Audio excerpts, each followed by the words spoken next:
السلام عليكم ورحمة الله.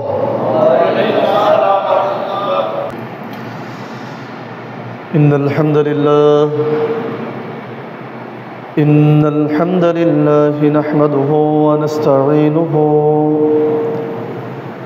من يهده الله فلا مضل له ومن يضلل فلا هادي له. أشهد أن لا إله إلا الله وحده لا شريك له وأشهد أن محمدًا عبده ورسوله. أما بعد فإن خير الحديث كتاب الله وخير الهدي هدي محمد صلى الله عليه وسلم وشر الأمور محدثاتها وكل بدعة ضلالة وكل ضلالة في النار. মহান আল্লাহ সুবহানাহু ওয়া তাআলার দরবারে শুকরিয়া আদায় করছি। আল্লাহ রাব্বুল আলামিন আমাদের সকলকে দুনিয়ার যাবতীয় ব্যস্ততা ছিন্ন করে শয়তানের যাবতীয় তৎপরতা দূরে ঠেলে দিয়ে যথাসময়ে দূর দূরান্ত থেকে একত্রিত হয়ে জুমার সালাত আদায় করতে আসার তৌফিক দান করেছেন। এই জন্য সেই আল্লাহ তাআলার আলিশান দরবারে শুকরিয়া আদায় করে পড়ছি আলহামদুলিল্লাহ। প্রিয় হাজিরিন, কয়েক মাস পর আপনাদের সামনে জুমার খুতবা দেওয়ার জন্য আল্লাহ রাব্বুল আলামিন আমাকে গ্রহণ করে নিয়েছেন এবং আপনাদেরকেও শুনতে আসার তৌফিক দান করেছেন। এই জন্য আরেকবার আল্লাহ তাআলার আলিশান দরবারে শুকরিয়া আদায় করে পড়ছি আলহামদুলিল্লাহ। প্রিয় ভাইরা, আমরা একটি নির্দিষ্ট বিষয়ের উপর আলোচনা করব। আমাদের উদ্দেশ্য হচ্ছে মানুষের মধ্য থেকে যেন শিরক এবং বিদআত দূর হয়, মানুষ যেন আল্লাহর দ্বীন প্রতিষ্ঠার জন্য আগ্রহী হয়। এই উদ্দেশ্য নিয়েই মূলত আমরা যেখানেই যাই সেখানেই খুতবা দেওয়ার চেষ্টা করি। আল্লাহ তাআলা আমাদের এই ইচ্ছাকে, এই উদ্দেশ্যকে বাস্তবায়ন করার তৌফিক দান করুন, বলেন আমিন। প্রিয় ভাইরা, আজকে আমরা যে বিষয়টি আলোচনা করব, আজকের খুতবার আলোচ্য বিষয় দুনিয়াতে বান্দার ভালোর জন্য আল্লাহর পরামর্শ। দুনিয়াতে বান্দার ভালোর জন্য আল্লাহ তাআলার পরামর্শ, অর্থাৎ দুনিয়াতে বান্দা কিভাবে ভালো থাকবে সেই ক্ষেত্রে আল্লাহ তাআলা কি পরামর্শ দিয়েছেন। শিরোনামটি খুবই ভাবার বিষয়। দুনিয়াতে বান্দার ভালো থাকার জন্য আল্লাহর পরামর্শ।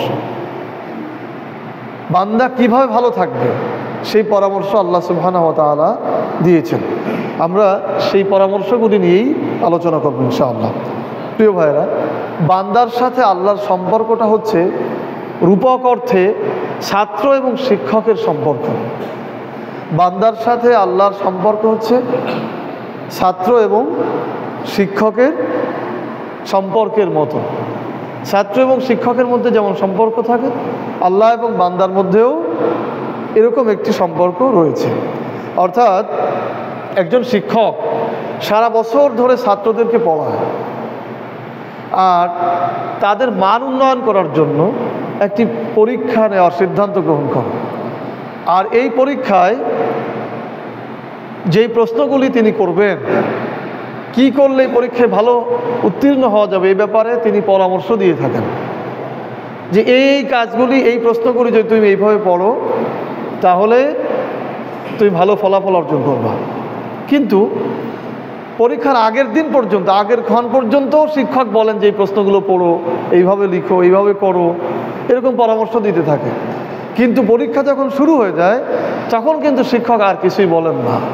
পরীক্ষার সময় শেষ হওয়া পর্যন্ত শিক্ষক কিছু বলাটা অনৈতিক।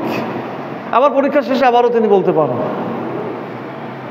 এভাবেই একজন শিক্ষক তার ছাত্রকে ভালো পরামর্শ দিয়ে থাকেন, ভালো ফলাফলের জন্য তিনি চেষ্টা করে থাকেন। ঠিক একইভাবে আল্লাহ সুবহানাহু ওয়া তাআলা তার বান্দাদেরকে পরামর্শ দিয়ে থাকেন যে কিভাবে বান্দা পৃথিবীতে ভালো থাকবে। সেই পরামর্শগুলো আল্লাহ সুবহানাহু ওয়া তাআলা দিয়েছেন। ছাত্র যেমন করে শিক্ষকের পরামর্শ শুনে যদি পড়ালেখা করে তাহলে তার ফলাফল ভালো হবে পরীক্ষায়, ঠিক একইভাবে বান্দা যদি আল্লাহর পরামর্শ শুনে কাজ করে তাহলে তার ফলাফলও ভালো হবে দুনিয়া এবং আখিরাতে। তো আল্লাহ সুবহানাহু ওয়া তাআলা দুনিয়ায় ভালো থাকার জন্য এবং আখিরাতে ভালো থাকার জন্য কি কি পরামর্শ দিয়েছেন সে বিষয়গুলো নিয়েই আমরা আলোচনা করব ইনশাআল্লাহ। আমরা 7টি পরামর্শ নিয়ে আলোচনা করব। আল্লাহ তাআলা দুনিয়াতে বিশেষ করে ভালো থাকার জন্য যে পরামর্শগুলি দিয়েছেন সেই পরামর্শ নিয়ে আলোচনা করব। তাহলে আমরা বলছিলাম আল্লাহ তাআলার পরামর্শ দুনিয়াতে ভালো থাকার জন্য আল্লাহ তাআলা আমাদেরকে কি পরামর্শ দিয়েছেন। 1 নম্বর পরামর্শ, দুনিয়াতে সুখী সমৃদ্ধ জীবন যাপনের জন্য আল্লাহর পরামর্শ। দুনিয়াতে সুখী সমৃদ্ধ জীবন যাপনের জন্য আল্লাহ তাআলার পরামর্শ। দুনিয়াতে সুখ আসলে কে না চায় বলেন? সবাই দুনিয়াতে সুখী থাকতে চায়, সবাই দুনিয়াতে ভালো থাকতে চায়। সুখের কেউ কি চায় যে আমি দুনিয়াতে দুঃখে থাকি? এটা কেউ চায় না। কিন্তু সুখ আমাদের ধরা দেয় না। আমরা যত সুখের পেছনে ছুটি, সুখ আমাদেরকে রেখে তত সামনে ছুটে যায়, ঠিক কি না বলেন? আমরা প্রায় সবাই একটা চিন্তার মধ্যে থাকি, একটা দুশ্চিন্তার মধ্যে থাকি। প্রফুল্ল চিত্তে আনন্দিতভাবে তেমন কেউই আমরা থাকি না, কোনো না কোনো চিন্তা আমাদের মধ্যে আছে। একজন কবি এই সুখের ব্যাপারে একটা কবিতা লিখেছিলেন। উনি বলছেন, সুখ সুখ করে কেঁদো না আর, যতই ভাবিবে যতই কাঁদিবে ততই বাড়িবে হৃদয় ভার। সুখের পেছনে তুমি যতই দৌড়াও, সুখ সুখ করে তুমি যতই কাঁদো, এটা নিয়ে যত ভাববা, এটা নিয়ে যত কাঁদবা, ততই হৃদয়ে ভার বাড়বে, প্রকৃত সুখ তুমি পাবা না। তো আসলেই দেখেন, আমরা সুখের পেছনে অনেক ছুটি, অনেক দৌড়াই, কিন্তু সুখ আমাদেরকে ধরা দেয় না। কেমন যেন সেই পাখির পেছনে আমরা ছুটছি, পাখি আমাদেরকে রেখে উড়ে যাচ্ছে আর আমরা পাখির পেছনে পেছনে যাচ্ছি, কখনোই তাকে ধরা সম্ভব না। জীবনের বাস্তবতাটা অনেকটা কি এরকম কিনা বলেন? তো মানুষের এই যে চরম সুখের যে চাওয়া, এই সুখী হওয়া যায় কিভাবে, দুনিয়াতে সুখ পাওয়া যায় কিভাবে, এটা আল্লাহ সুবহানাহু ওয়া তাআলা পরামর্শ দিয়েছেন যে তুমি কি করলে সুখী হবা। দুনিয়াতে সুখী হওয়ার জন্য আল্লাহ সুবহানাহু ওয়া তাআলার পরামর্শ হচ্ছে আমলে সালেহা করো।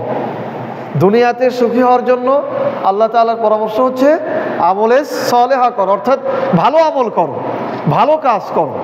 আর ভালো আমল মানে কি?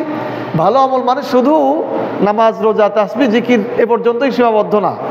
নামাজ রোজা তাসবিহ জিকির তো আপনি করবেনই, এছাড়াও মানুষের কল্যাণের জন্য আপনার কাজ করতে হবে, মানুষের ভালোর জন্য আপনার কাজ করতে হবে, অন্যায়ের বিনাশের জন্য আপনার কাজ করতে হবে।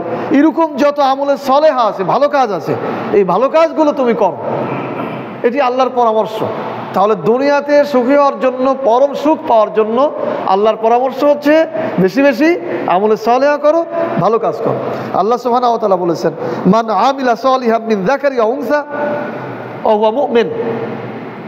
নারী এবং পুরুষ এদের মধ্যে যেই হোক না কেন, সে যদি মুমিন হয়ে ভালো কাজ করে, ফালানুহইয়ান্নাহু হায়াতাত তাইয়্যিবা, আমি তাকে একটি হায়াতে তয়্যিবা দান করব, পবিত্র জীবন দান করব দুনিয়াতে। সুবহানাল্লাহি ওয়া বিহামদিহি, সূরা নাহল আয়াত নম্বর 97। আল্লাহ সুবহানাহু ওয়া তাআলা বলছেন, মান আমিলা সালিহাম মিন যাকারিন ওয়া উনসা ওয়া হুয়া মুমিন ফালানুহইয়ান্নাহু হায়াতাত তাইয়্যিবা। পুরুষ হোক কিংবা নারী হোক, সে যদি ঈমান গ্রহণের পরে আমলে সালেহা করে, ভালো কাজ করে, ফালানুহইয়ান্নাহু হায়াতাত তাইয়্যিবা, আমি তাকে দুনিয়াতেই পবিত্র একটা জীবন দান করব। বলেন সুবহানাল্লাহ। সূরা নাহল আয়াত নম্বর 97। পবিত্র হায়াতাত তাইয়্যিবা মানে হচ্ছে পবিত্র জীবন। অধিকাংশ মুফাসসির, রইসুল মুফাসসির হযরত আব্দুল্লাহ ইবনে আব্বাস রাদিয়াল্লাহু তাআলা সহ অধিকাংশ মুফাসসিরদের গবেষণা, তাদের সিদ্ধান্ত হচ্ছে হায়াতুত তাইয়্যিবা মানে হচ্ছে দুনিয়ার পবিত্র জীবন। অর্থাৎ দুনিয়াতে সে সুখী থাকবে, দুনিয়াতে সে ভালো থাকবে, দুনিয়াতে সে দুশ্চিন্তা মুক্ত থাকবে, দুনিয়াতে তার মধ্যে আনন্দ থাকবে, কোনো দুঃখের কোনো চিন্তা তার মধ্যে প্রবেশ করবে না। কি করলে? আমলে সালেহা করলে, ভালো কাজ করলে। তাহলে আল্লাহ সুবহানাহু ওয়া তাআলা আমাদেরকে পরামর্শ দিচ্ছেন যে তোমরা যদি দুনিয়াতে সুখী হতে চাও, পরম সুখ চাও, তাহলে তোমরা কি করবে? বেশি বেশি ভালো কাজ করো। এখন আমরা কি করি? আমরা করি ভালো কাজগুলো না করে, আল্লাহ যেটা করতে বলেছেন সেটা না করে সুখের পিছনে দৌড়ায়। এই জন্য ওই যে বলা হয়েছে সুখ সে তো মরিচিকা, সে তো আলেয়া, দূর থেকে মনে হয় মাঠের ফাঁকা জায়গাতে কোথায় যেন আলো জ্বলছে, দৌড়ায় ওখানে যে দেখা গেল আরো 10 কিলোমিটার দূরে একই রকম।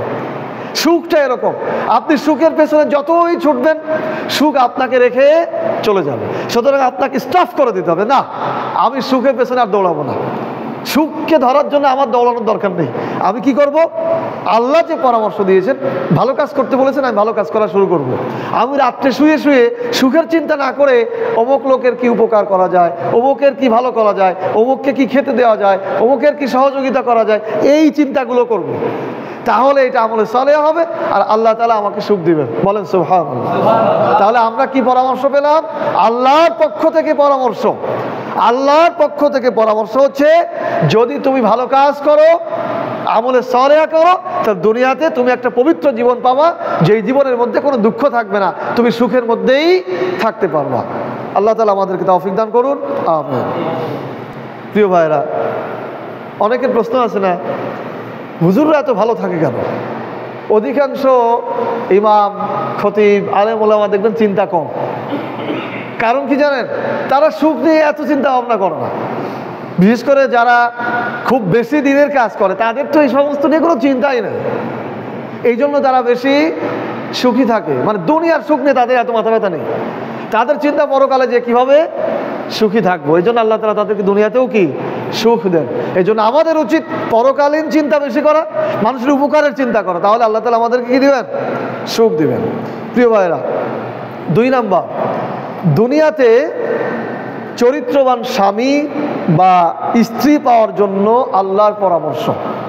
আলোচনার বিষয় হচ্ছে দুনিয়াতে ভালো থাকার জন্য আল্লাহর পরামর্শ। 2 নম্বর পরামর্শ হচ্ছে দুনিয়াতে চরিত্রবান স্বামী বা স্ত্রী পাওয়ার জন্য আল্লাহর পরামর্শ। দুনিয়াতে পুরুষ এবং নারীর জীবনের অবিচ্ছেদ্য অংশ, অবধারিত অংশ হচ্ছে নারী পুরুষ বিবাহ করবে এবং তারা একসাথে থাকবে, পরিবার গঠন করবে। এটা হচ্ছে মানব জীবনের, নারী পুরুষের এক অবিচ্ছেদ্য অংশ। অর্থাৎ এই অংশ ছাড়া সে জীবনে পরিপূর্ণভাবে তার জীবনটাকে শেষ করতে পারবে না। সুতরাং এটি একটি মানে জরুরি অংশ হচ্ছে তাকে বিবাহ করতে হবে। এখন এই পুরুষ হোক নারী হোক, বিবাহ করার পর যদি স্বামী অথবা স্ত্রী সে যদি ভালো না হয়, সে যদি চরিত্রবান না হয়, চরিত্রবতী না হয়, তাহলে ওই সংসার জীবন হবে বিষাদময়, যেন নরকের একটা অংশ ঘরের মধ্যে চলে আসবে। কি বাস্তবতাটা, তাই না?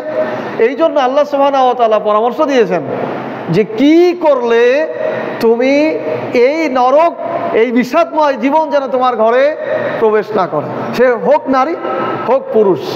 এই জন্য আল্লাহ তাআলার পরামর্শ রয়েছে যে তুমি কিভাবে উত্তম সঙ্গী পেতে পারো। এই উত্তম স্বামী স্ত্রী পাওয়ার জন্য আল্লাহ সুবহানাহু ওয়া তাআলার পরামর্শ হচ্ছে নিজের যৌবনে চরিত্র ভালো রাখা। ভালো স্ত্রী অথবা ভালো স্বামী পাওয়ার জন্য আল্লাহ তাআলার পরামর্শ হচ্ছে নিজের যৌবনের চরিত্র ভালো রাখা। পৃথিবীতে অনৈতিকতা ভরে যাক, অশালীনতা অশ্লীলতা ভরে যাক, কিন্তু আমার যে নৈতিকতা, এই নৈতিকতা, আমার যে শালীনতা, এটাকে আমি ধরে রাখবো। তাহলে আল্লাহ সুবহানাহু ওয়া তাআলা কথা দিয়েছেন আমার জন্য ওই রকম শালীন বা শালীনা নৈতিকতাপূর্ণ একজন স্বামী অথবা একজন স্ত্রী দান করবেন। আল্লাহ সুবহানাহু ওয়া তাআলা বলেছেন ওয়াত-তাইয়্যিবাতু লিত-তাইয়্যিবিনা ওয়াত-তাইয়্যিবুনা লিত-তাইয়্যিবাত। আল্লাহ বলছেন ওয়াত-তাইয়্যিবাত লিত-তাইয়্যিবিনা, পবিত্র স্ত্রী, পবিত্র নারী হচ্ছে লিত-তাইয়্যিবুনা, পবিত্র পুরুষের জন্য, ওয়াত-তাইয়্যিবুনা লিত-তাইয়্যিবাত। আবার আল্লাহ তাআলা বলছেন আবার পবিত্র পুরুষ হচ্ছে লিত-তাইয়্যিবাত, পবিত্র নারীর জন্য। আল্লাহ সুবহানাহু ওয়া তাআলা পরের অংশে বলছেন ওয়াল খাবিসাতু লিল খাবিসিনা, খাবিস নারী অর্থাৎ দুশ্চরিত্র নারী দুশ্চরিত্র পুরুষের জন্য, ওয়াল খাবিসুনা লিল খাবিসাত, আর দুশ্চরিত্র পুরুষ দুশ্চরিত্রা নারীর জন্য। সূরা নূর আয়াত নম্বর 26। তাহলে আল্লাহ সুবহানাহু ওয়া তাআলার পরামর্শ হচ্ছে তুমি তোমার যৌবনে চরিত্র ভালো রাখো। যদি তুমি পুরুষ হও তাহলে একজন উত্তম সঙ্গিনী পাবে। তুমি তোমার চরিত্র ভালো রাখো, যদি তুমি নারী হও তাহলে তুমি উত্তম একজন সঙ্গী পাবে।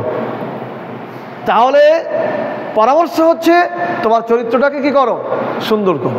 প্রিয় ভাইরা, আমরা যারা বাবা মা আছি আমরা অনেক সময় দুশ্চিন্তা করি যে আমার ছেলেটাকে আমি এইভাবে মানুষ করলাম, এত চরিত্র দিয়ে, এত তাকওয়া শিখিয়ে ভালো মেয়ে কোথায় পাবো। অথবা অনেক মেয়ের বাবারা চিন্তা করে যে আমার মেয়েটাকে আমি এত সুন্দর করে মানুষ করলাম, ভালো ছেলে আমি কোথায় পাবো। এই চিন্তা করার কোনো দরকার নেই, এটি অমূলক। যদি আপনি আপনার মেয়েকে সত্যি শালীনতার মধ্যে রাখেন, পবিত্রভাবে তার জীবনকে গঠন করেন, অথবা আপনার সন্তানকে যদি আপনি সেভাবে গঠন করেন, আল্লাহ সুবহানাহু ওয়া তাআলা দায়িত্ব নিয়েছেন তার জন্য সুন্দর চরিত্রবান স্বামী অথবা চরিত্রবতী স্ত্রী দেওয়ার জন্য।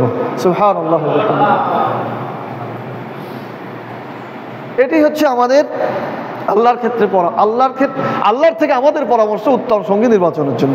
ইল্লা মাশাআল্লাহ, দুই এক ক্ষেত্রে ভিন্ন হতে পারে, সেটা পরীক্ষা স্বরূপ, কিন্তু ম্যাক্সিমাম ক্ষেত্রে আল্লাহ সুবহানাহু ওয়া তাআলা এটাই বলেছেন। আল্লাহ তাআলা আমাদের উত্তম জীবন সঙ্গী পাওয়ার বা সঙ্গিনী পাওয়ার তৌফিক দান করুন, বলেন আমিন। 3 নম্বর পরামর্শ, দুনিয়াতে গোছানো রিজিক পাওয়ার জন্য আল্লাহর পরামর্শ। দুনিয়াতে গোছানো রিজিক পাওয়ার জন্য আল্লাহর পরামর্শ। আলোচনার বিষয় হচ্ছে দুনিয়াতে ভালো থাকার জন্য কি আল্লাহর পরামর্শ। আল্লাহ তাআলা কি কি পরামর্শ দিয়েছেন বান্দাদেরকে, যে দুনিয়াতে তুমি এই পরামর্শ যদি গ্রহণ করো, এই কাজ যদি করো তাহলে ভালো থাকবা। তো 3 নম্বর হচ্ছে দুনিয়াতে গোছানো রিজিক পাওয়ার জন্য আল্লাহর পরামর্শ। রিজিক, আমরা যদি সাধারণত রিজিক বলতে খাবারটাই বুঝলাম, যদিও এর ব্যবহার অনেক বেশি, খাবার, পোশাক, বাসস্থান ইত্যাদি। তো এই রিজিকের পেছনেই তো আমরা দৌড়াই, এই রিজিকের পেছনেই তো আমরা ছুটি, এই রিজিকের জন্যই তো আমরা আমাদের চরিত্রকে নষ্ট করে ফেলি, এই রিজিকের জন্যই তো আমরা নিজেকে কৃপণ করে ফেলি, ঠিক কি না? তো এই রিজিকের পেছনে আমরা যত ছুটি, রিজিক তত এলোমেলো হয়ে যায়। সুখের মতো রিজিকের পেছনে আমরা যত দৌড়াবো, রিজিক তত অগোছালো হয়ে যাবে, তত দূরে দূরে সরে যাবে। আবার রিজিকের পেছনে দৌড়ানো বন্ধ করে যদি আমরা থেমে যাই, আল্লাহর পরামর্শ গ্রহণ করি, তাহলে রিজিকগুলো এক জায়গায় গুছায় যাবে। বলেন সুবহানাল্লাহ। উদাহরণস্বরূপ বলা যায়, পানিতে কিছু পাতলা বলগুলো ছাড়বেন, মার্বেল মানে কাচের না, সাধারণ। আপনি যদি ওটাকে এরকম এরকম করেন, নড়াচড়া করেন, তাহলে আস্তে আস্তে কী হবে, ঢেউ ঢেউয়ে দূরে সরে যাবে। কিন্তু আপনি পানিকে স্থির করেন, ওইটা একটা আকর্ষণে বলগুলো সব কী হবে, এক জায়গায় চলে আসবে। ঠিক একইভাবে যে যত রিস্কের পেছনে ছুটবে, তত রিজিক তার কাছ থেকে দূরে সরে যাবে। তো এই রিজিক গোছানো রিজিক পাওয়ার জন্য আল্লাহ সুবহানাহু ওয়া তাআলার পরামর্শ রয়েছে। আল্লাহ সুবহানাহু ওয়া তাআলার পরামর্শ হচ্ছে অন্তর নামক জায়গা থেকে দুনিয়ার চিন্তা সরিয়ে দাও।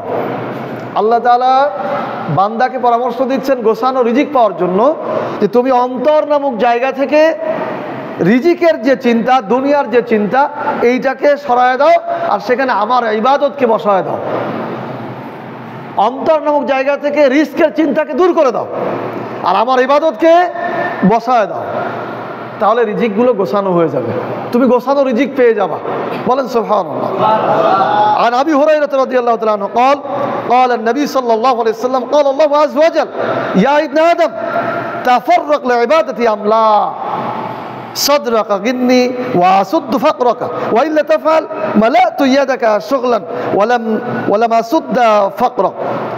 হযরত আবু হুরায়রা রাদিয়াল্লাহু তাআলা আনহু থেকে বর্ণিত, তিনি বলেন রাসূল সাল্লাল্লাহু আলাইহি ওয়াসাল্লাম বলেছেন, قال الله عز وجل, আল্লাহ তাআলা বলেন, ইয়া ইবনে আদম, হে বনি আদম, হে আদমের সন্তানেরা, তাফাররাক লিইবাদাতি আমলা, তোমার অন্তর নামক জায়গা থেকে আমার ইবাদতের জন্য দুনিয়াকে পৃথক করে দাও। অর্থাৎ তোমার অন্তরকে খালি করে দাও, সেখানে আমার ইবাদতকে বসায় দাও। সাদরাকা গিন্নি ওয়া সুদ ফাকরাক, তাহলে আমি তোমার বক্ষকে প্রাচুর্যতায় ভরে দেব। বলেন সুবহানাল্লাহ। মানে তোমাকে ধনী করে দেব, তোমাকে ধনী বানিয়ে দেব, তোমার রিজিকগুলোকে গুছিয়ে দেব। ওয়াসুদ্দু ফাকরাক, আর দারিদ্রতা আসার পথকে বন্ধ করে দেব। বলেন সুবহানাল্লাহ। বিশাল কথা না? আল্লাহু আযজা ওয়া জাল, আল্লাহ রাসূল বলছেন, আল্লাহ তাআলা বলেন, ইয়া ইবনে আদম, হে বনি আদম, হে বনি আদম, তাফাররাক লিইবাদাতি আল্লাহ, আমার জন্য তোমার অন্তরকে খালি করে দাও। সাদরাকা গিন্নি, তাহলে আমি তোমার অন্তরে বক্ষকে প্রাচুর্যতায় ভরে দেব। ওয়াসুদ্দ ফাকরাক, এবং তোমার ভেতরে দারিদ্রতা আসার পথ বন্ধ করে দেব। দারিদ্রতা আসবে না, আল্লাহ তাআলা বলেছেন।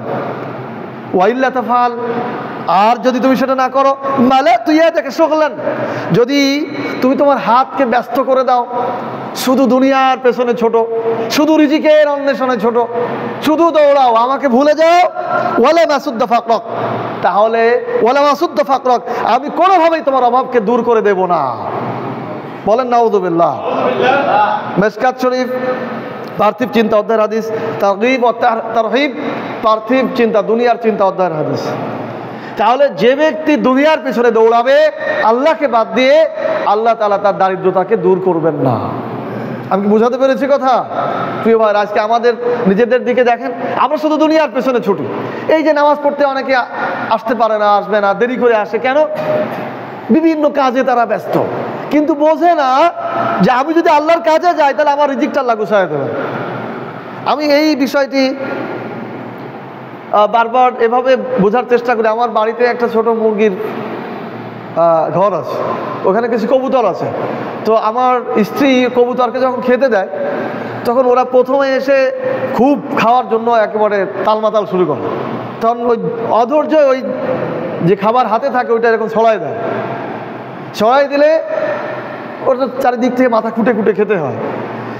আবার কোনো কোনো দিন দেখি যে ওই হাতের থেকে খুব নিরিবিলি খাচ্ছে, তখন ওরা কিন্তু ওই জায়গাতে খেতে পারে এবং ওদের অত কষ্ট করা লাগে না। তখন আমার এই হাদিসটা মনে পড়ে, বাস্তবতাটা তো এরকমই, যে মালিকের কাছ থেকে, মালিককে যখন অধৈর্য করে দিচ্ছে, মালিকের কাছে যখন সে নীরব হয়ে যাচ্ছে, তখন মালিকের কাছ থেকে সহজেই সে খাবারগুলো কি নিতে পারতেছে। কিন্তু যখন মালিক অধৈর্য হয়ে যাচ্ছে অথবা মালিকের কথার বাইরে চলে যাচ্ছে, তখন খাবারগুলোকে ছড়াই দিচ্ছে, যাও এবার গুছায় নিয়ে আসো।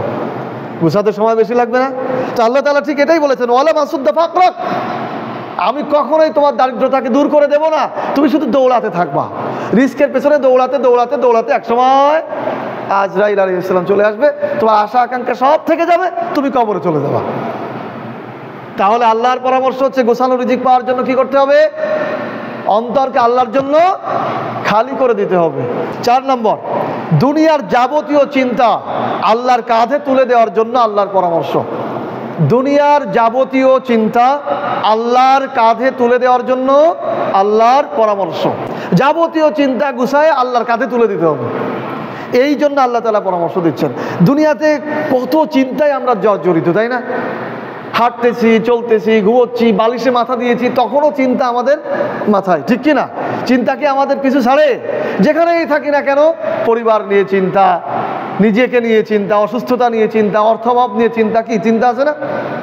সবসময় আমরা চিন্তার মধ্যে থাকি। তো এই চিন্তাকে গুছায় গেছে আল্লাহর কাঁধে তুলে দেওয়ার মতো আল্লাহ তাআলা একটি পরামর্শ দিয়েছেন। সে পরামর্শ হচ্ছে কি? তুমি সকল ক্ষেত্রে আল্লাহর বিষয়ে চিন্তা করবা।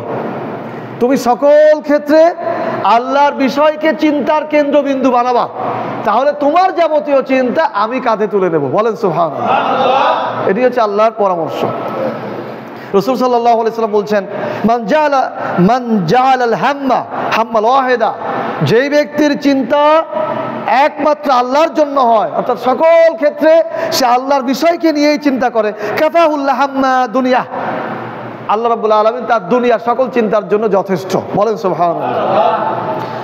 এরপর আল্লাহ রাসূল বলছেন, ওমান তাসাবাতহুল হুমুম লাম ইউবালিল্লাহ ফি আইয়ি আউদিয়াহুদ দুনিয়া হালাক, আর যার চিন্তা দুনিয়া নিয়ে, সমস্ত দুনিয়া নিয়ে যার মধ্যে চিন্তা থাকে, সে কোথায় যে ধ্বংস হলো এইটা দেখার বিষয় আল্লাহর কোনো দায়িত্ব নেই। অর্থাৎ দুনিয়া নিয়ে যে দিন চিন্তা করে বেড়াবে, সে কোথাও যে ধ্বংস হয়ে গেল, কোনো গর্তের মধ্যে পড়ে সে শেষ হয়ে গেল, শিরকের মধ্যে পড়ে, কুফুরের মধ্যে পড়ে, হারামের মধ্যে পড়ে সে শেষ হয়ে গেল, এটা দেখার কোনো দায়িত্ব আল্লাহর নেই। তাহলে আল্লাহ কার দায়িত্ব নেবেন? যে সকল ক্ষেত্রে আল্লাহর চিন্তাকে মাথার মধ্যে ঢুকাবে। আপনি প্রত্যেকটা কাজ করবেন আল্লাহর চিন্তা নিয়ে। আপনি একটা সবজি গাছে পানি দিচ্ছেন, এই চিন্তাটা আল্লাহর দিকে কেমনে হয় এটা বোঝেন। আপনি যখন সবজি গাছে পানি দিবেন তখন চিন্তা করবেন যে আল্লাহ রাব্বুল আলামিন এই গাছটা দিয়েছেন, এইটা আল্লাহর নিয়ামত, এই গাছে যদি বেশি ফল হয় আমার পরিবার খাবে, আশেপাশে প্রতিবেশীকে দেব, আল্লাহর জন্য এখান থেকে বিক্রি করে আল্লাহর পথে খরচ করব, এই রকম করে চিন্তা করবেন। তাহলে ওই চিন্তাটা কার জন্য হবে? আল্লাহর জন্য। মানে সকল ক্ষেত্রে আল্লাহর চিন্তাটা নিয়ে আসবেন। তাহলে আপনার চিন্তা কে নিবেন? কথা বলেন, কে নিবেন? সবাই বলেন, কে নিবেন? আলোচনার ভার অনেক বেশি। আমরা তো এগুলোর উপরেই আত্মবিশ্বাসী, তাই কারো কাছে আমরা ঠেকা হই না। আমরা কারো কাছে ঠেকা হই না এইগুলোর উপরে আত্মবিশ্বাসী হওয়ার কারণে, যে আমাদের চিন্তা যেহেতু আল্লাহর, আল্লাহ আমাদের চিন্তা নেবেন। সুতরাং আপনি আমাকে সহযোগিতা করেন আর না করেন, আমাকে খাবার দেন আর না দেন, টাকা দেন আর না দেন, জমা জমি দেন আর না দেন, এটা নিয়ে আমাদের কোনো চিন্তাই নেই। কারণ আমাদের দায়িত্ব কার কাঁধে তুলে দিয়েছি? সুতরাং মুমিনের বিশ্বাসটা এরকম হতে হবে। তাহলে আপনি স্বাবলম্বী হতে পারবেন, আপনার কারো কাছে হাত পাতা লাগবে না, যে কোনোভাবে আল্লাহ ব্যবস্থা আপনাকে করে দিবেন। আপনি যদি আল্লাহর চিন্তা করেন, দেখবেন আপনার চিন্তা আর একজন বান্দার মধ্যে আল্লাহ ঢুকাই দিয়েছেন, সে তার মাধ্যমে আল্লাহ আপনাকে সহযোগিতা করাবে। কাজে চিন্তার কেন্দ্রবিন্দু হবে কি? আল্লাহ। এটা আমাদের আত্মবিশ্বাস, দায়ীদের আত্মবিশ্বাস এরকম থাকতে হবে। তাহলে অর্থের পেছনে খুব বেশি ছোট লাগবে না, বারাকা দিবেন আল্লাহ তাআলা, বরকত দিবেন, অল্পতে সন্তুষ্ট হবেন, ছেলে মেয়ে ভালো থাকবে, স্ত্রী সন্তান নিয়ে ভালো থাকবেন, অত বেশি অর্থের প্রয়োজন হবে না, ঝামেলাও কম থাকবে। প্রিয় ভাইরা, 5 নম্বর, দুনিয়াতে বিভিন্ন ক্ষেত্রে আল্লাহর সাহায্য পাওয়ার জন্য আল্লাহর পরামর্শ। দেখেন সব কিছু করে দিবেন আল্লাহ, আবার পরামর্শ দিচ্ছেন কে? আল্লাহ। ওই যে প্রথমে বলছি না, আল্লাহর সাথে বান্দার সম্পর্কটা হচ্ছে ছাত্র আর শিক্ষকের মতো। একজন শিক্ষক সারা বছর ধরে ছাত্রদেরকে পড়ায়, তার পরীক্ষায় মান উন্নয়নের জন্য সেই আবার সাজেশন দেয় যে এই প্রশ্নগুলো পড়ো, তাহলে কি হবে, পরীক্ষায় ভালো করতে পারবা। ঠিক আল্লাহ তাআলা আমাদেরকেও সৃষ্টি করেছেন, আবার এরকম কিছু পরামর্শ দিয়েছেন যে এই পরামর্শগুলো যদি পালন করো তাহলে তুমিও কি ভালো থাকতে পারবা। 5 নম্বর পরামর্শ হচ্ছে দুনিয়াতে বিভিন্ন ক্ষেত্রে আল্লাহর সাহায্য পাওয়ার জন্য পরামর্শ। দুনিয়াতে কত ক্ষেত্র রয়েছে না, কত বিপদ আপদ মুসিবত রয়েছে, এই সকল ক্ষেত্রে আল্লাহ আপনাকে সাহায্য করবেন। বলেন সুবহানাল্লাহ। আল্লাহর সাহায্য পাবেন, পৃথিবীতে আর কেউ আপনার সাহায্য না করুক, সারা পৃথিবীর মানুষ আপনার বিরোধিতা করুক, কিন্তু আল্লাহ যদি আপনার সাহায্য করে তাহলে আপনার ক্ষতি করবে এরকম পৃথিবীতে আর কেউ নেই। এটি হচ্ছে আত্মবিশ্বাস।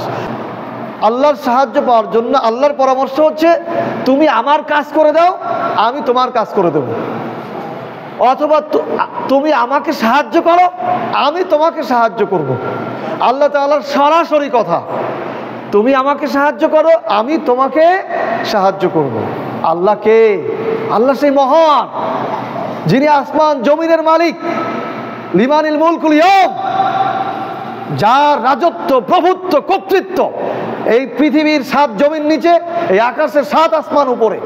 হাসরের মাঠে যেদিন কেউ থাকবে না, আল্লাহ সুবহানাহু ওয়া তাআলা ডান হাতে আসমানগুলিকে ভাঁজ করবেন, জমিনগুলিকে বাম হাতে ভাঁজ করবেন, ঝাঁকা দিয়ে বলবেন লিমানিল মুলকুল ইয়াউম, আজ কার রাজত্ব, আইনা আসজার, কোথায় ফেরাউনেরা, কোথায় স্বৈরাচারীরা? সেদিন কেউ উত্তর দিবে না, লা জবাব। আল্লাহ তাআলা নিজেই বলবেন লিল্লাহিল ওয়াহিদুল কাহ্হার, আজকে তার রাজত্ব, তার প্রভুত্ব, তার কর্তৃত্ব, যিনি প্রতাপশালী, সেই আল্লাহ তাআলা বলছেন আমি তোমাকে সাহায্য করব। কি বিশাল ব্যাপার, কি বিরাট ব্যাপার। আল্লাহ তাআলা প্রত্যেক কাজের ক্ষেত্রে আপনাকে সাহায্য করার প্রতিশ্রুতি দিয়েছেন, শর্ত হচ্ছে আপনাকেও আল্লাহর কাজে সাহায্য করতে হবে। আল্লাহ সুবহানাহু ওয়া তাআলা বলেছেন ইন তানসুরুল্লাহ ইয়ানসুরকুম, ইন তানসুরুল্লাহ ইয়ানসুরকুম, যদি তুমি আল্লাহকে সাহায্য করো তাহলে আল্লাহ তোমাকে সাহায্য করবেন। তাহলে আল্লাহর সাহায্য পাওয়ার শর্ত হচ্ছে আল্লাহকে সাহায্য করা। আল্লাহ তাআলার সাহায্য পাওয়ার শর্ত হচ্ছে আল্লাহকে সাহায্য করা। ইন তানসুরুল্লাহ ইয়ানসুরকুম, যদি তুমি আল্লাহকে সাহায্য করো তাহলে আল্লাহ তোমাকে সাহায্য করবেন। এখন আল্লাহকে সাহায্য করার মানেটা কি? আল্লাহকে কিভাবে সাহায্য করতে হয়? আল্লাহর কি কোনো কিছুর অভাব হয়ে গেছে যে তাকে সাহায্য করতে হবে? আল্লাহকে সাহায্য করার অর্থ হচ্ছে আল্লাহর দ্বীনের সাহায্য করা। আল্লাহকে সাহায্য করার অর্থ হচ্ছে কি? আল্লাহর দ্বীনের সাহায্য করা। আল্লাহর সাহায্য হচ্ছে আল্লাহর দ্বীনের সাহায্য করা, অর্থাৎ আল্লাহর যে দ্বীন, আল্লাহর যে জীবন ব্যবস্থা, আল্লাহর যে ইসলামী শাসন ব্যবস্থা, আল্লাহর মনোনীত যে দ্বীন, এই দ্বীন যেন আল্লাহর জমিনে প্রতিষ্ঠিত হয়, কোরআনের আইন যেন প্রতিষ্ঠিত হয়, রাষ্ট্রীয়ভাবে কোরআনের আইন যেন বাস্তবায়িত হয়, আল্লাহর খেলাফত যেন প্রতিষ্ঠিত হয়, এই কাজে সহযোগিতা করাই হচ্ছে আল্লাহ সাহায্য করা। আপনি যদি আল্লাহর এই কাজের সহযোগিতা করেন, দ্বীন প্রচার প্রতিষ্ঠার কাজে সহযোগী হন, তাহলে আল্লাহ আপনাকে সাহায্য করবেন। আপনি যদি আল্লাহর দ্বীন প্রতিষ্ঠার কাজে সহযোগী হন, তাহলে আল্লাহ আপনার কাজে সহযোগিতা করবেন। বলেন সুবহানাল্লাহ। যদি আপনি আল্লাহর হয়ে যান, তাহলে আল্লাহ আপনার হয়ে যাবে। এতক্ষণ যেটা আমি বোঝাচ্ছিলাম, প্রিয় ভাইরা, শুধু টাকা দিয়েই দ্বীনের সহযোগিতা হয় সেটা কিন্তু ঠিক না। অনেকে মনে করে যে কিছু টাকা দিয়ে দিলাম, এই তো হয়ে গেল। না, আপনাকে সশরীরে কাজ করতে হবে। সাহাবায়ে কেরামগণ এভাবেই করেছেন। টাকা দেওয়াটা সহজ, টাকা দেওয়াটা কি, যাও কিছু টাকা দিয়ে দিলাম, এটা সহজ, কিন্তু নিজে ভূমিকা নিয়ে কাজ করা, কাজের আঞ্জাম দেওয়াটা সহজ নয়। এই জন্য আপনাকে টাকাও দিতে হবে, আবার সহযোগী হয়ে কাজও করতে হবে, তাহলে আল্লাহ তাআলা আপনার সহযোগিতা করবেন। প্রিয় ভাইরা, 6 নম্বর, মৃত্যুকে জয় করার জন্য আল্লাহর পরামর্শ। মৃত্যুকে জয় করার জন্য আল্লাহর পরামর্শ। পৃথিবী থেকে কেউ মরতে চায় না, পৃথিবী থেকে কেউ বৃদ্ধ হয়ে গেলেও কি মরতে চায় না। মুখে যদিও বলে মরে গেলেই ভালো হতো, কিন্তু আজরাইল আলাইহিস সালাম আসলেও সে মরতে চায় না, এটাই কি বাস্তবতা। এই জন্য ওই যে একজন কবি বলেছিলেন, মরিতে চাহি না আমি সুন্দর ভুবনে, এই সুন্দর ভুবনে আমি কি মরতে চাই না। যদিও উনি কাজের মাধ্যমে পৃথিবীতে বেঁচে থাকতে চেয়েছিলেন। তো আসলে পৃথিবী থেকে মরার কোনো কারণ নেই। আল্লাহ তাআলা বলছেন, কুল্লু নাফসিন যায়িকাতুল মাউত, প্রত্যেক প্রাণীরই মৃত্যুর স্বাদ গ্রহণ করতে হবে। আর শুধু মৃত্যু হয়েই শেষ না, ওয়া ইলাইহি তুরজাউন, এবং আমার কাছে ফিরে আসতে হবে। সুতরাং মৃত্যু অবধারিত, মৃত্যু হবে। তবে এই মৃত্যুকে জয় করার জন্য আল্লাহ তাআলার একটি পরামর্শ রয়েছে। মৃত্যুকে জয় করার জন্য, অর্থাৎ মৃত্যুর পরেও আপনি বেঁচে থাকবেন, মৃত্যুঞ্জয়ী হবেন, এ ব্যাপারে আল্লাহর পরামর্শ হচ্ছে আল্লাহর জীবন ব্যবস্থা প্রতিষ্ঠার জন্য আপনাকে জমিনে প্রচেষ্টা চালাতে হবে। যারা প্রচেষ্টা চালায় তাদের সাথে আপনাকে সামিল হতে হবে। তাহলে আপনি যদি এই পথে চলতে যেয়ে মরে যান, তাহলে আপনি হবেন মৃত্যুঞ্জয়ী, আপনি অগণিত হাজার লক্ষ বছর বেঁচে থাকবেন। কিন্তু আপনি পৃথিবীতে প্রধানমন্ত্রী হন, আমেরিকার প্রেসিডেন্ট হন, আরব আমিরাতের প্রেসিডেন্ট হন, মরে যাবেন, কেউ আপনার মনে রাখবে না। আপনি যত বড় যেই হন না কেন, সর্বোচ্চ আপনার প্রজন্মটা মনে রাখতে পারে, অর্থাৎ আপনার সন্তান। এর পরবর্তী প্রজন্ম আর মনে রাখবেন না, মানে আপনি হারিয়ে যাবেন পৃথিবী থেকে, গহীর অতল গহ্বরে চলে যাবেন। কিন্তু আপনি যদি আল্লাহর দ্বীন প্রতিষ্ঠার পথে সামিল হন, আল্লাহর দ্বীন প্রতিষ্ঠার কাজের দিকে অগ্রসর হন, তাহলে এই পথে চলতে যে আপনি যদি মরে যান, তাহলে আপনি হবেন মৃত্যুঞ্জয়ী। আপনাকে আল্লাহ তাআলা মনে রাখার ব্যবস্থা করে দিয়েছেন। আল্লাহ বলেছেন, ওয়ালা তাহসাবান্নাল্লাযিনা কুতিলু ফি সাবিলিল্লাহি আমওয়াতান বাল আহইয়াউন ইনদা রাব্বিহিম ইউরসাকুন। আল্লাহ বলছেন, আল্লাহর দ্বীন প্রতিষ্ঠার জন্য যারা মৃত্যুবরণ করেছে তারা মরে গেছে, এই কথা বলো না। ওরা মরে গেছে এই কথাই তোমরা বলো না, বাল আহইয়াউন, বরং তারা জীবিত এবং আমার কাছ থেকে তারা খাবার পায়, খাবার রিজিক পায়। বলেন না সুবহানাল্লাহ। এটাই হচ্ছে মৃত্যুঞ্জয়, মৃত্যুকে জয় করা। আল্লাহ সুবহানাহু ওয়া তাআলা শুধু এক পদ্ধতিতেই মানুষকে বাঁচিয়ে রাখার কথা বলেছেন। আর সবাই মরে যায়, আর পৃথিবীর সবাই কি মরে যায়, বেঁচে থাকে শুধু যারা আল্লাহর দ্বীন প্রতিষ্ঠার জন্য আল্লাহর পথে চলতে যে মৃত্যু হয় বা জীবন দান করে। আল্লাহ তাআলা আমাদেরকে মৃত্যুঞ্জয়ী হওয়ার তৌফিক দান করুন, বলেন আমিন। সর্বশেষ যেটা বলবো, গুনাহ ক্ষমা, জাহান্নাম থেকে মুক্তি ও জান্নাতে প্রবেশের জন্য আল্লাহ সুবহানাহু ওয়া তাআলার পরামর্শ। গুনাহ ক্ষমা, জাহান্নাম থেকে মুক্তি আর জান্নাতে প্রবেশের জন্য আল্লাহর পরামর্শ। এই তিনটা বিষয়ই সাধারণত আমরা চাই। আমরা গুনাহ ক্ষমা করতে চাই, আমরা জাহান্নাম থেকে মুক্তি চাই, আমরা জান্নাতে যেতে চাই, ঠিক কিনা বলেন? এই তিনটা কাজের জন্য আল্লাহ তাআলা একটা কাজের পরামর্শ দিয়েছেন। তিনটা কাজই একসাথে হবে যদি একটা কাজ করা হয়। সেই পরামর্শ হচ্ছে আল্লাহর পথে আল্লাহর দ্বীন প্রতিষ্ঠার জন্য জিহাদ করা। আল্লাহর পথে আল্লাহর দ্বীন প্রতিষ্ঠার জন্য জিহাদ করা, এটি হচ্ছে আল্লাহর পরামর্শ। যদি কেউ তার গুনাহ ক্ষমা করাতে চায়, কেউ জান্নাতে যেতে চায়, জাহান্নাম থেকে মুক্তি চায়, তিনটি কাজ হবে একটা কাজের দ্বারা। এটি আল্লাহ তাআলার পরামর্শ। আর জিহাদ মানে যে ভূখণ্ডে যেভাবে ইসলাম প্রতিষ্ঠা করা যায়, কোরআনের আইন প্রতিষ্ঠা করার জন্য যেভাবে প্রচেষ্টা করা যায়, সেই ভূখণ্ডে সেভাবে চেষ্টা করার নামই জিহাদ। কোথাও নিরস্ত্র বিপ্লব হতে পারে, কোথাও সশস্ত্র বিপ্লবও হতে পারে, দুইটাই জিহাদের অন্তর্ভুক্ত হবে, যে ভূখণ্ডে যেভাবে দিন প্রতিষ্ঠা করা যায়।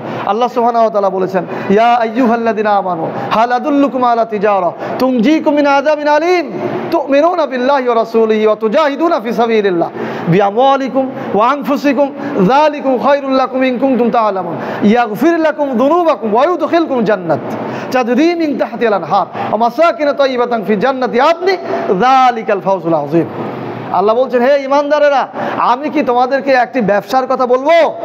যদি সেই ব্যবসা করো, প্রথমেই তোমাদেরকে জাহান্নামের শাস্তি থেকে মুক্ত করে দেওয়া হবে। বলেন সুবহানাল্লাহ। সেই ব্যবসাটা কি?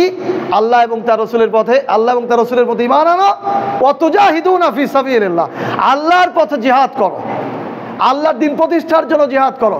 জিহাদকে ঘোরানো ফেরানোর কোনো সুযোগ নেই। জিহাদ করার জন্য, দ্বীন প্রতিষ্ঠার জন্য আল্লাহর পথে জিহাদ করো, জীবন দিয়ে এবং কি দিয়ে? সম্পদ দিয়ে। যদি করো, ইয়াগফির লাকুম যুনুবাকুম, তাহলে তোমাদের গুনাহকে ক্ষমা করে দেওয়া হবে।